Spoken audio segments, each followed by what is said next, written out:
52 members of parliament drawn from both the Jubilee Coalition and the opposition CORD have agreed to form a bipartisan caucus to guide the process of minimum electoral reforms. This follows weeks of a stalemate over the Independent Electoral and Boundaries Commission that is threatening to divide the country.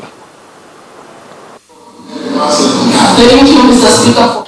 Calls for dialogue following weeks of political grandstanding, hard stance and protests on 4 consecutive Mondays over the Independent Electoral and Boundaries Commission are finally bearing fruit after members of parliament held their first bipartisan parliamentary caucus in an attempt to break the impasse. We have met on the premise of a painful truth that 8 years from 2007 is just too soon for us to have forgotten where the country was.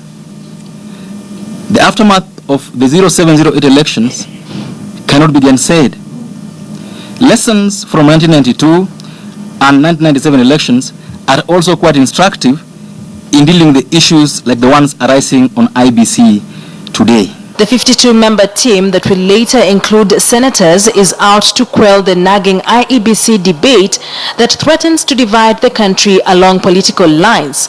They say they are ready to support minimal legal and institutional reforms at the electoral body in a bid to achieve credible and fair elections come 2017. This bipartisan parliamentary caucus will work towards providing a broad-based mechanism for receiving and processing presentations from the various stakeholders on the relevant matters, as well as allowing non-parliamentary parties and their leadership to engage therein. The opposition CORD, which had suspended their anti-IEBC protests for a week to give room for dialogue, has maintained that it is ready to engage with the government and other stakeholders on condition that fairness is observed. We, as the CORD leadership, are available, ready, willing and able to engage our colleagues across the Rubicon on all issues affecting our country.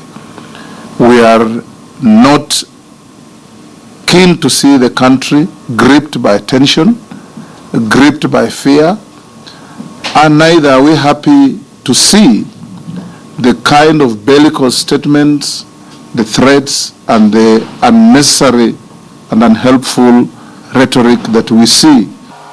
The Kenya Private Sector Alliance also weighed in on the issue while in a meeting with the opposition, offering to mediate over the standoff. We've also agreed we'll have initial talks which will preside over as the private sector to try and get that hygiene back into national discourse, into national conversation. Legislators from the bipartisan parliamentary caucus are expected to brief their principals on the resolutions reached and give room for a series of other meetings to be held to that effect. Akisa Wandera, KTN News.